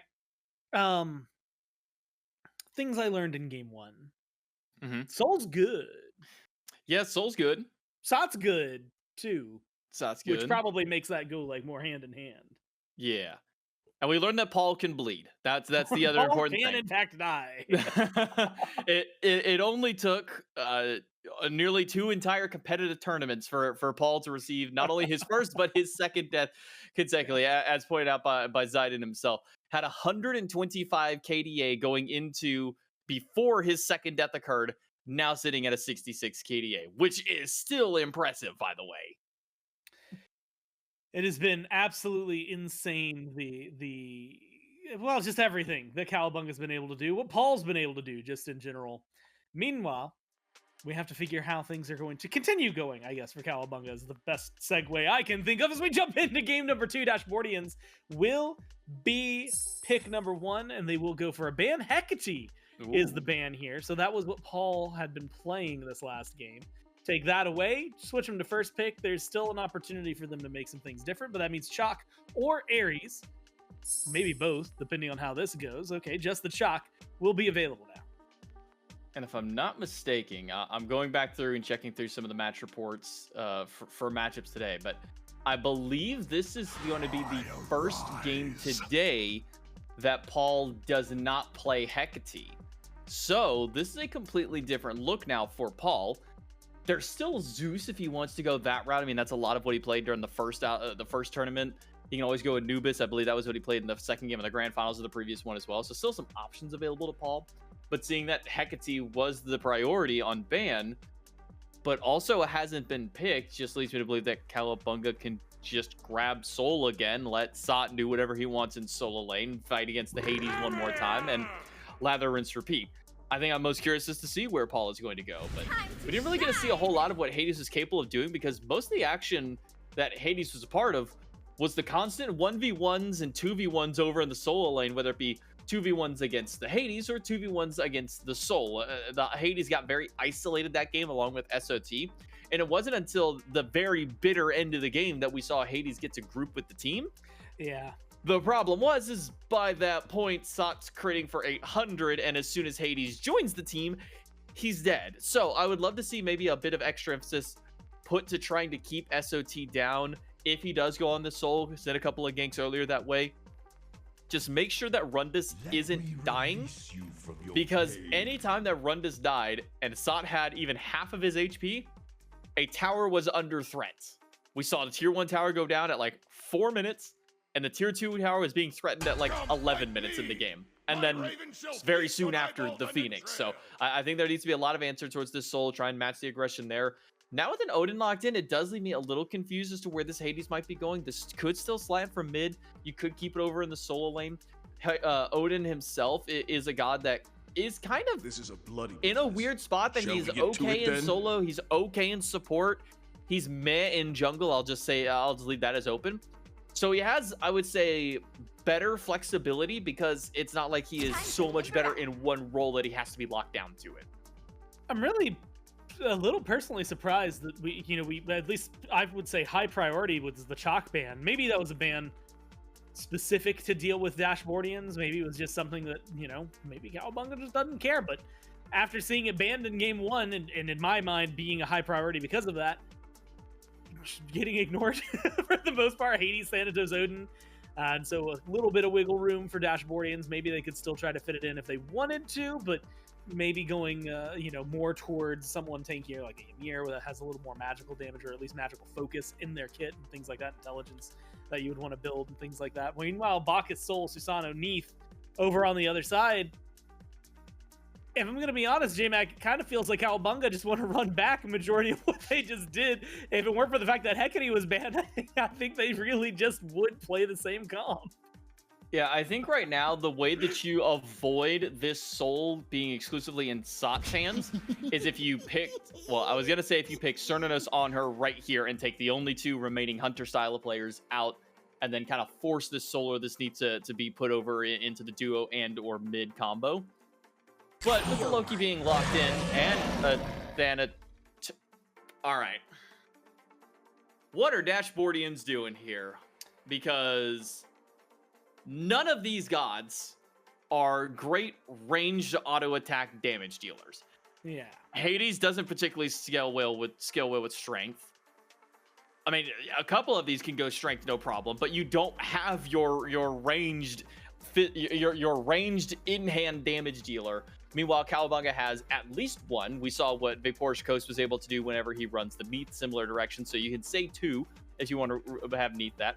And then if this is a CERN or an on her, which it will be the CERN, you now have 3 of them. Dashboardians have to get so close into the middle of the fight. As long as Cowabunga has decent spacing, they could just outrange and outdamage Dashboardians because of that. I don't know where Dashboardians are going with this draft. I'm not going to pretend that I know where they're going because it's safe to say to just throw all logic out the window. Maybe you throw Cuckoo over in the dual lane with Odin just so you have an easy clear lane, but Cuckoo's pretty susceptible to dying early. Odin, as long as he gets his leap, is usually fine, but until he gets that leap online, which usually is until at least level 2, maybe 3, depending on what your level priority is, that's a pretty killable dual lane on that side of the map. Loki or Thanatos in jungle is fine. You throw the other one either in solo or mid. Hades can run solo mid. I legitimately don't know what Dashboardians are doing with this composition. They could throw anything just about anywhere at this point, and it wouldn't surprise me. So instead, let's talk about Cowabunga and maybe a little bit more obvious. Soul going back to SOT, Cernanos going to Yarkor, Neath going to be going into Paul's hands, and then the Susano Bacchus exactly where it was. The only change that was made here was instead of Hecate, it's Neath. That's all that's changed game 1 for Cowabunga is you sub out Hecate because it was banned and put Paul on Neath. The first time that he has played anything other than Hecate today is this game right here. So for Cowabunga, they could just do the exact same thing that they did, and at level 5, it's even easier because now they have a global on their squad with the Neath. Dashboardians might honestly just be thinking that they queued up a game of Arena as opposed to Conquest, because this to me screams we're running it down. We're just playing the 5-man death ball. Look, I think if you're going to try to fight a team like Cowabunga and you want to fight them on their level, maybe it is the, you know what, let's group up in 5-man death ball. Like, it feels like a lot of the advantage they had was early groupings, things like that.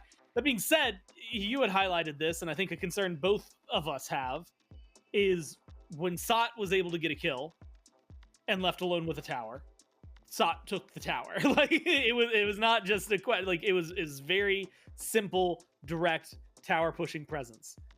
Now you've got 3 people who are really good at that. And, you know, Neath you could debate, and of course it does depend on build, but like a couple items in, both of the, you know, your Neath and your Kernanos are going to be hitting just as hard as a Soul is going to be hitting against those towers.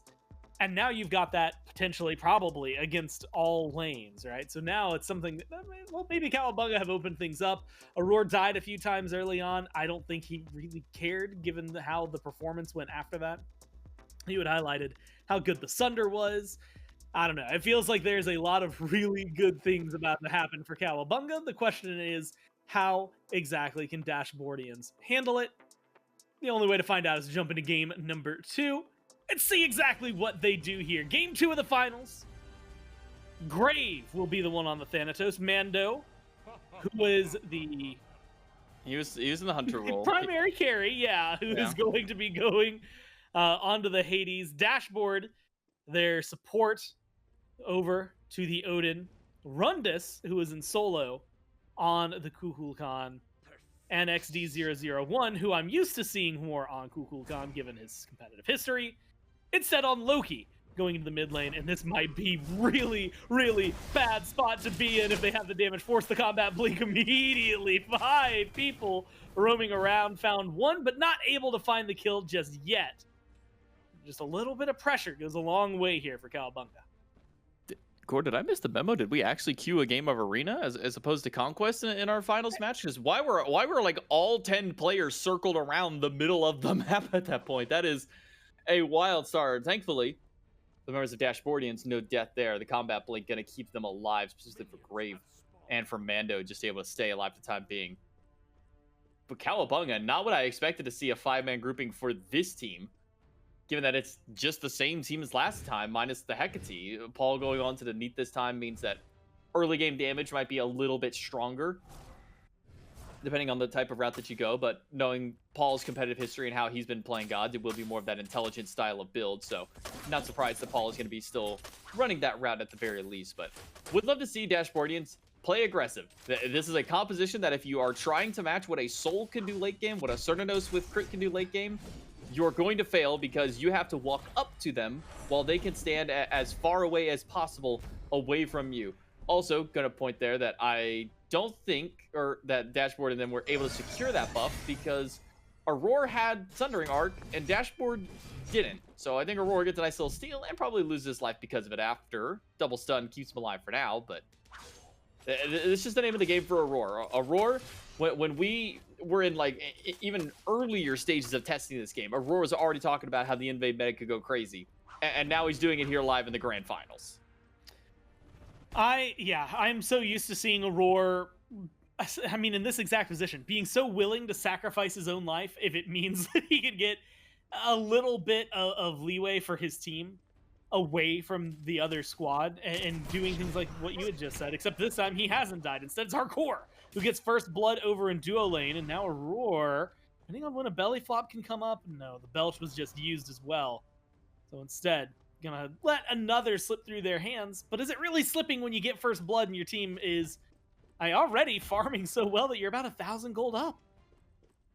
Yeah, 1,000 gold at a minute and a half on a single kill is not a great start for now, but at least for the side of Dashboardians, it's not all grim just yet. The danger really starts to sneak in. Blink for blink solo lane. Just such a weird combo, man. I don't know why I'm trying to overthink or justify any current location of a god on the side of Dashboardians. I think the only one that I instinctively got right was Dashboard on Odin's support. I think that's the only one that I kind of just called and said that's probably it.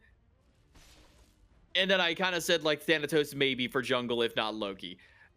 Outside of that, man, these guys are just playing gods that they like to play, the gods they think are fun to play in the roles. They're doing what I do in support, but just anywhere else. And so far, not working out too well for them. A kill on Sa would be nice.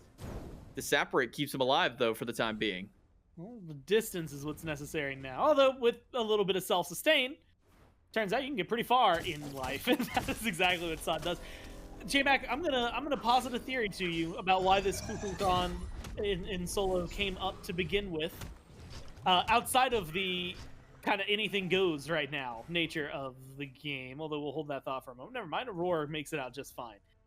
And that is, if you have two goals. Primary goal for Rundus, I think in game 2 versus game 1, is to just not die, to not let Sot get a bunch of tower pressure.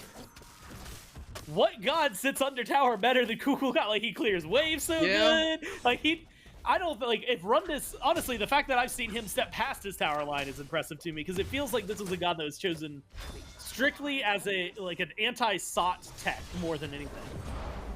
Now, oh my god, Phantom's damage. All right. Oh, through the roof. There's another one. Ult charge and shot fired. 2 kills picked up.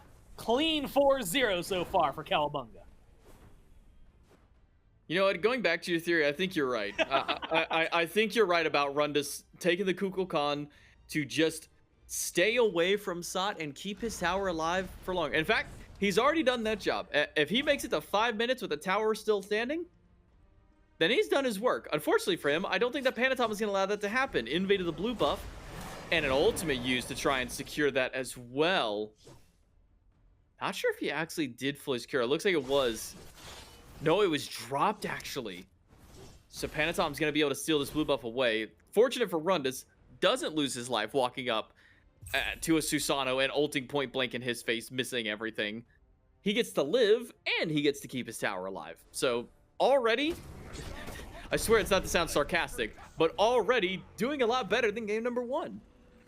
Now, unfortunately for Dashboardians, if we are looking in terms of, well, admittedly, no matter how you want to slice it, where you look, everything seems to be a downgrade from game 1. Kills-wise, they aren't keeping pace the way they were in game 1. Gold-wise, they're not keeping pace the way they were in game 1. At least the towers are still standing as of right now. We'll see how long that one lasts. Roar playing aggressively. 1v2 has the Thanatos and a Hades nearby. Does not seem to care too much about the Hades, and instead is just straight up getting the kill. 1v2. Roar takes down the Thanatos, puts a 6th on the board for his team. And now you've got to find some balance somewhere. Here's going to be the Loki, goes in, not able to find too much. Damage immunity comes in just in time. Aurora helps get another kill. Turn around. Son, no, he turns it around on him. No, he can't do it to him that way. 8-0 catastrophe strikes for Dashboardians. Sorry, make that 9-0, Mr. Gormizer, as a 2v1 invade at the back Harpy camp. And that's another kill for Team Cowabunga. That turnaround for Sot, brought to you by Paul, fires off the World Weaver across the solo lane to keep his teammate alive and allows for that turn and burn to even be able to happen. I'm still giggling, quite legitimately, over the entire interaction that happened in duo lane where Aurora is chasing out 2. Mando shows up, stops the belch with his silence, and then he just stood in place, basic attacking Aurora while his teammate is dying. I don't know why Mando refused to move from where he was standing, but he planted his feet firmly, whatever feet Hades may have floating under that robe, and just watched his teammate die. I just don't get it. Well, they're going for an explosive fight here. Oof. J-Mac, the explosions are all on the other side. Yeah, the capital OOF. There's not too much to do. It is a catastrophe, as I said, for Dashboardians. And like a car or a crash, you just can't look away. You're watching it look. But I want to know, so, like, you know, we haven't seen Gold Fear. Obviously, we haven't seen a Fire Giant. It's not even available yet. So, outside of what Rundus has done, which I think is a very, you know, good change from game 1, but sitting under tower, there's got to be some way to try and fight this. Now you're in a 2v3. Up to the sky goes the Thanatos. Phantom's busy looking for another kill. Comes back down. Stun looks to be good. This might be their first kill. They might be able to find something. Yes, someone finally takes down Panatom, puts Dashboardians on the board, but they need to be able to stay alive. They need to keep their lives here. Roar, as you said, goes down, gives them 2. Hardcore, the rest of them, they're looking for blood. They want the kills, and Hardcore's willing to go at least stall a back to try and get one of them, but won't find the kill. Instead, it'll be a small reset, and something goes right for Dashboardians. Oh, and then it all just goes wrong in an instant. Blink down as well for the Kukulkan, so Rundus doesn't even get to survive after blinking away from SOT. And that comes certified to the Caustic buff that was picked up by Sot. The red buff, providing damage over time on abilities and basic attacks. The blink away didn't matter when the dot was still applied to him just beforehand. So another kill for Cowabunga. 14 on track for 15 there for a moment, but will be spared for the time being. Gore, I don't know how many ways to shake a stick before the stick eventually breaks. All tier 1 towers are off the map at 9 minutes. Less than 9 minutes. There's not a tier 1 tower. It's a 9,000 gold lead for Cowabunga. Sot's currently 2v1ing in solo lane without a literal care in the world for what's happening. He just face tanked a Kukulkan ultimate and is still walking at 2 because there's a Neath nearby. That was actually insanely timed. Not intentional by SOT. If you ask him, though, totally calculated, knew what he was trying to do. Aurora comes over, helps get one, helps get another. They have to be careful here. Sot survives. His team plays savior. And like you said, 9 minutes in, it is just Dashboarding. All the tier 1 towers for Cowabunga still standing. Tier 2 towers for Dashboardians are under threat.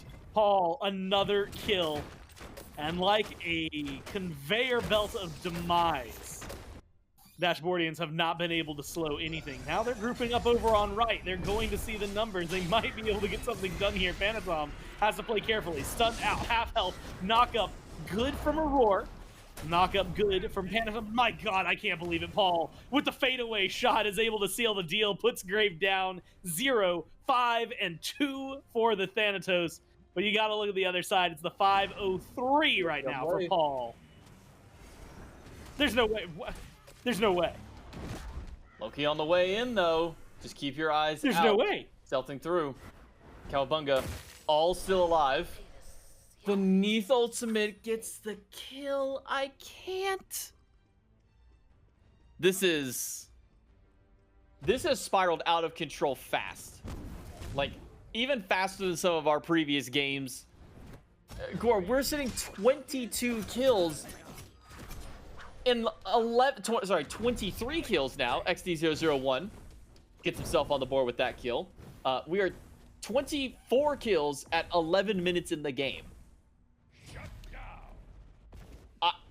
I don't know I don't know how else to break this down other than Cowabunga are just owning across the map. Sot finally dies when he should have been killed like 5 minutes ago, it feels like.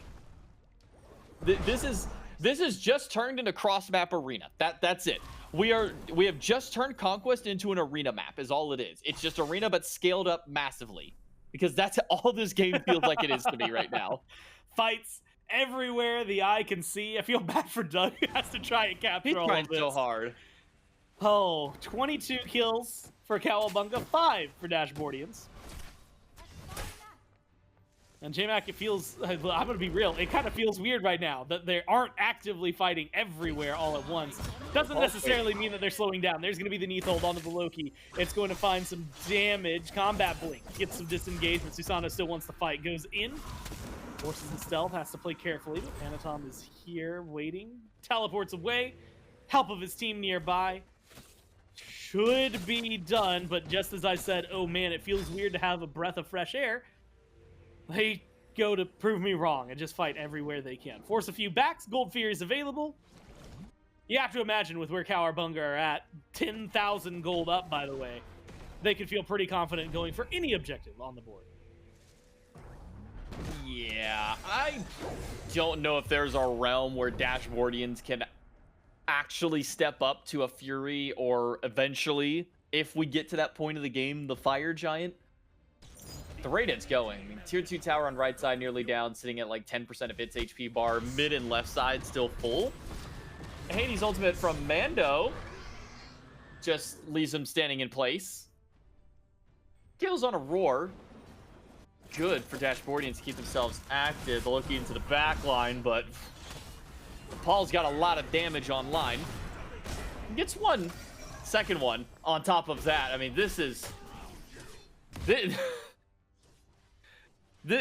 just chaotic, Gore. This is just a game of Smite that is broken into utter chaos. That is unfortunate. Well, let me say this: shoutouts to our dev team for putting in the ability to toggle between our characters. It's the only way on this green earth that Doug could attempt to keep up with this.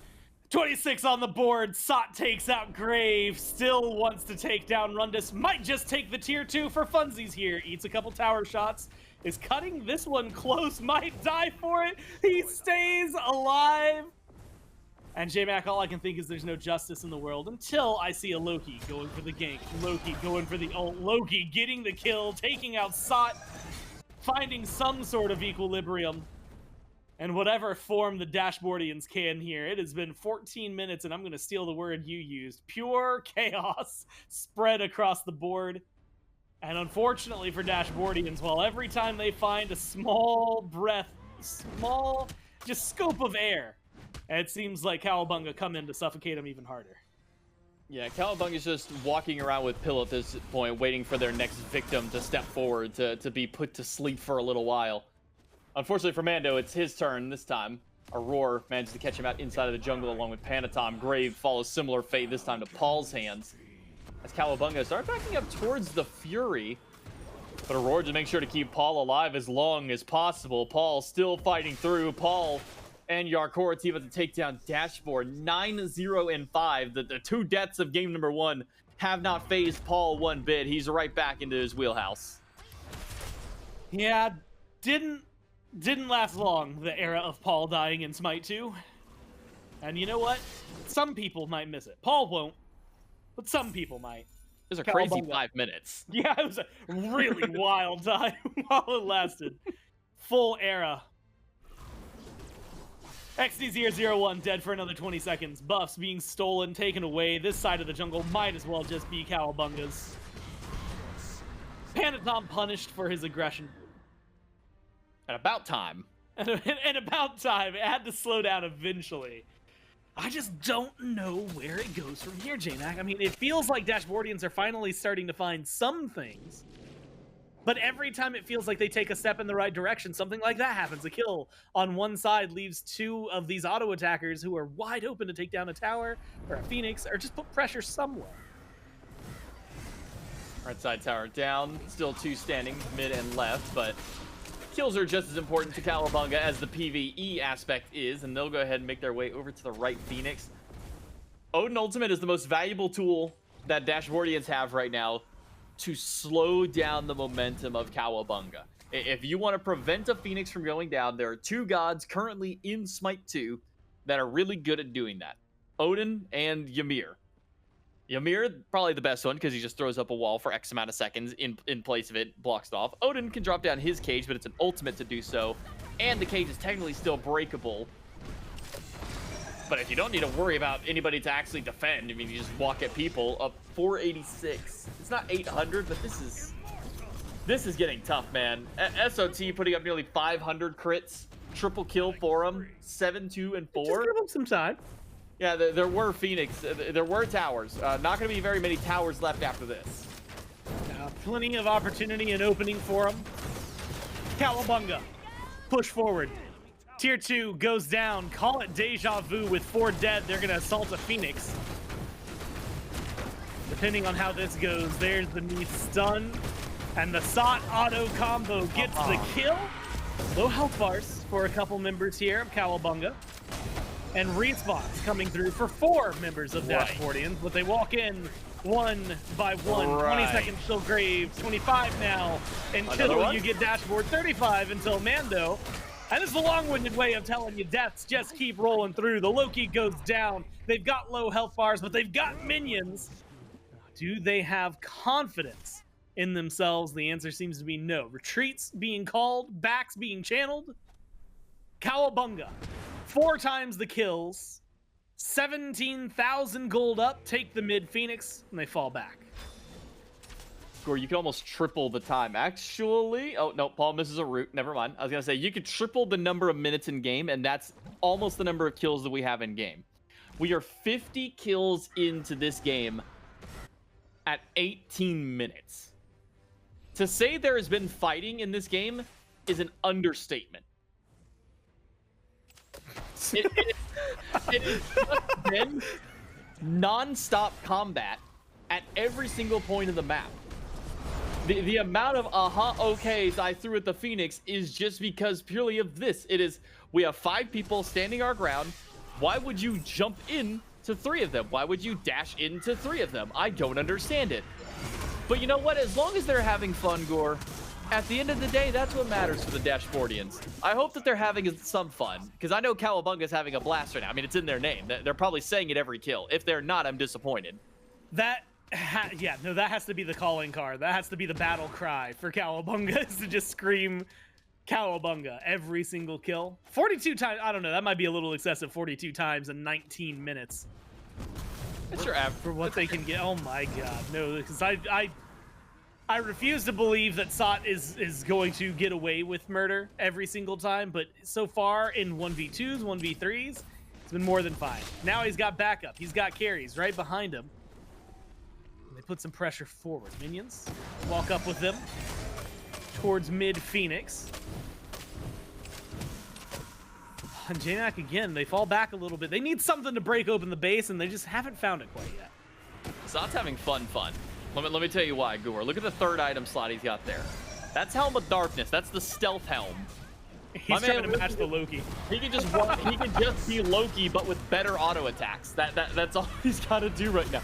Also, Sot is just juked out like 2 big ultimates. Still dies, but literally just walked around to Hades. And unfortunately, while they get the kill for Sot, Paul gets a double. Paul continues to set things up for his team. Mid Phoenix, again, he's been down for a little bit. At this rate, might respawn. Fire Giant, honestly, maybe should have been in the conversation here, but instead, Cowabunga looking towards the right side Phoenix, their left side Phoenix. It's gonna be a jump in from Dashboard. A little bit of damage thrown either way. Loki will escape from this one for now. Seems like that's all they have going for him. Phoenix stays alive. And it's a small victory, J-Mac, but in the grand scope, that is exactly what Dashboardians need. Is it mean to say that Paul has as many kills as the entire Dashboardians team? And more? Paul is 16-0-11. The Dashboardians are 13-45. I'm not gonna try and count up the assists. That's math I'm not gonna do in the heat because it's probably gonna continue to increase. No, this is just Cowabunga essentially kind of playing with their food while they wait for an opportunity to end the game. At this point, they're getting some kills, farming up some KDAs, padding some stats, whatever you want to call it at this point in the game. And I can't believe how much health did Panatom have there? That had to have been like single-digit HP for Panatom. What matters most to Panatom, and to Panatom alone, well, I guess maybe to Cowabunga as well, is that Panatom still makes it out. So does it really matter? Could have been double digits, triple digits, so literally just the number 1. Walks out with their life. Mid Phoenix retaken. Right Phoenix going down, and going down fast at this point. J-Mac respawns coming through for Dashboardians. They'll be able to maintain a Titan defense. They might need to do a little bit more if they want to try and turn this game around. Meanwhile, Sot, invisible, waiting, lurking, was trying to find some damage and did help take down Mando. Now goes maybe a little too deep. We'll see how they can continue trading things back and forth. Autos are good. 3 in the fountain on the side of Dashboardians. And almost fountain lock, but up to the sky goes the Thanatos, gets the execute, goes deep, they take care of Sot as well! And that's what you need, 2 gone! And Cowabunga have to slow down, or at least you would think they have to slow down. Instead, despite losing 3, there's still 2 of them in the Titan room. Panatom has to play carefully, backs away. Is not in the best spot, but does still have Paul nearby. Paul will help. They gotta leave. Evacuate. And they should and will, as you said. Leave the base, back away, order Titan at half health. 18,000 gold. 23 minutes. And Gore, 69 kills on the board. Nice. Just had to throw it out there. Have a little bit of fun with it, just like Cowabunga is having a bit of fun in this game. And again, this is essentially just playing with their food. There is no way in this realm that Cowabunga can throw this game. It would take another 15 minutes of Cowabunga W keying into the enemy fountain at their Titan to have anything, for any sort of semblance of a comeback for Dashboardians. Panatom. Yeah, that's just unfortunate. Comboed with Paul, World Weaver Ultimate, hitting for probably upwards of 1,000 at this point of the game for Paul, maybe even more. Essentially 2-tap the Thanatos. Panatom finds a nice little pull through the stealth. Might just be able to get the solo kill here on the Loki, who misses the Typhoon after. Panatom track him though, finds the auto attacks after.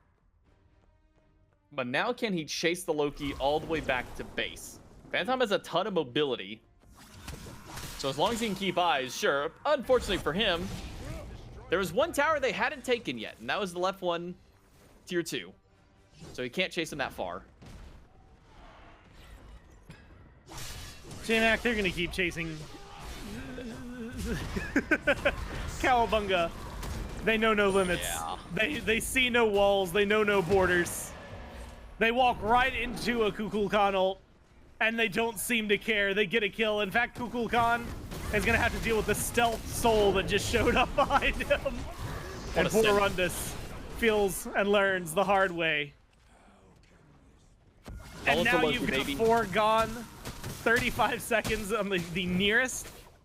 It is Loki versus the world, and Loki's back. Just got stopped in the jungle as well. He won't even be able to make it back to the base. He's looking for the fight, tries to go for the ultimate, but a few more hits, and Paul gets the kill. Titan is wide open, and 59-16, 20,000 gold. Cowabunga are going to take game 2 and take North America. 21-0 and 17. Yeah, add that to those fancy numbers we had a second ago. Hey, Zayden, when you get a chance, could you give us a final KDA tally, some number crunching at the end of this one for us, just so we can get some extra stats on the side Holy. for Paul. Look, 21 kills is what we might see for like a whole team in one game normally. Paul did that by himself in this game. Hey, it turns out I don't have legitimate breakdown or any Paul's kind of pretty good. analysis. This is just Paul is good, Cowabunga's good. Dashboardians picked a comp to arena run it down, and they just got ran at instead. Cowabunga's just the differential. well, and just the differential. They win this one. We can take a look at the bracket, see their path as they got here. 2-0 victory in finals.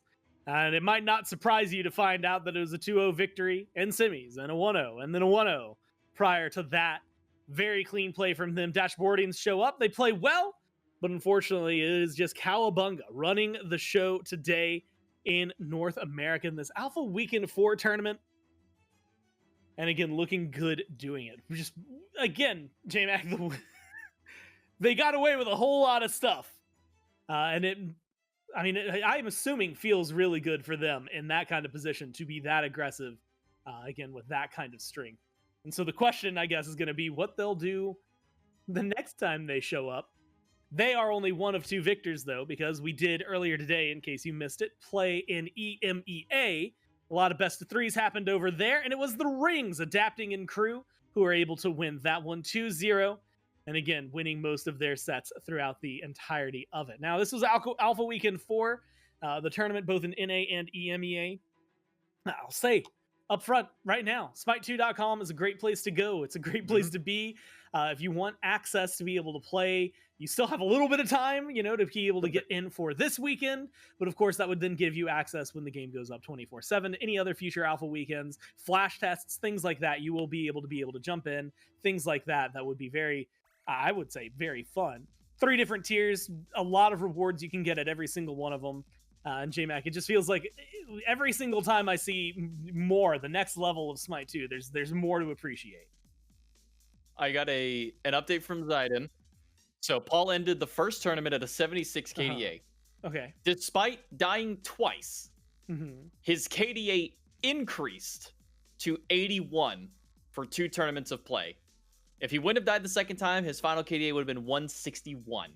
But instead, he ended at 81 for 2 tournaments, which again is an increase from the previous tournament with less games played than the previous tournament.